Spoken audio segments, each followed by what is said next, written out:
Okay, everyone, welcome.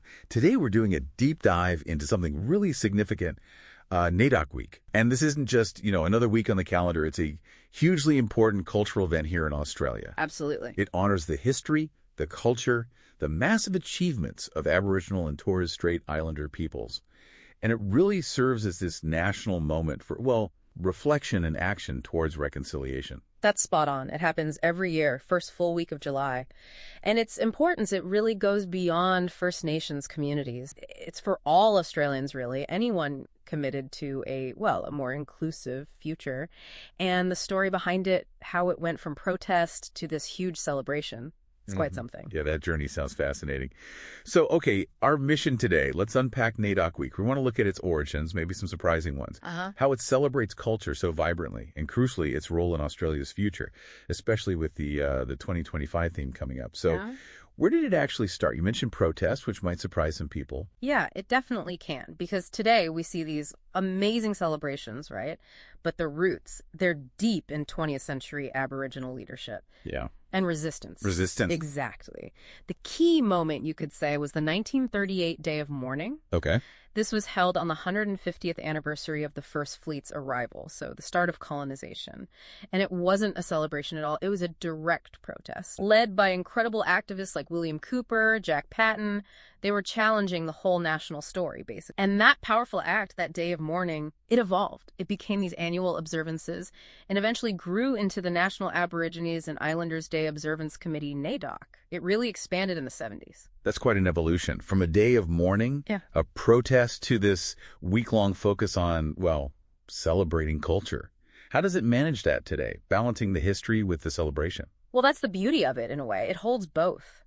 Australia's Indigenous cultures are the oldest continuous cultures on Earth. And NAIDOC Week shines a national spotlight on all of it. You see traditional dance, you hear music, there are art shows, storytelling. It's this vital time where Indigenous voices are front and center, sharing their stories, building pride, connecting generations. It's powerful. And the annual themes, they seem quite intentional. What's the purpose behind choosing a specific theme each year? They're really important.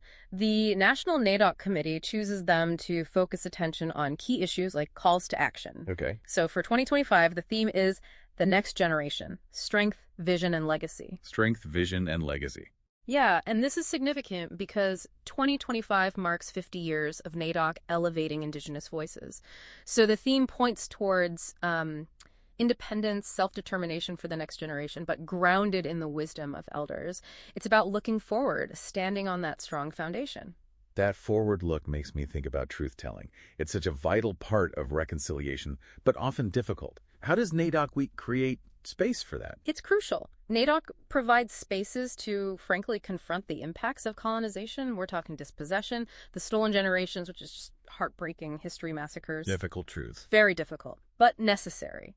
NAIDOC events like history walks, film screenings, panel discussions, they bring these stories out. It's not about blame. It's about building a shared understanding. Yeah, understanding. And maybe solidarity. Exactly. Solidarity. For non-Indigenous Australians, it's a chance to listen, learn, and become better allies. And it also really fosters that knowledge sharing between elders and youth, strengthening movements for justice, for land rights, for self-determination. So all these different elements, the history, the culture, the truth-telling, the themes, how do they ultimately come together to foster, say, unity?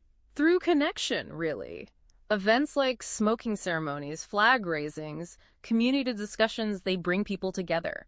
Indigenous and non-Indigenous Australian. Building relationships. Yes, building relationships based on respect. And that's vital for creating culturally safe spaces everywhere, workplaces, schools, public services. It's about genuinely walking together. It really sounds like NAIDOC Week is so much more than just a celebration then. It's like a movement, really. Honoring strength, inviting everyone to walk together in truth and respect. That sums it up beautifully. And that 2025 theme, the next generation, strength, vision, and legacy, it captures that perfectly. Looking ahead, to the next 50 years.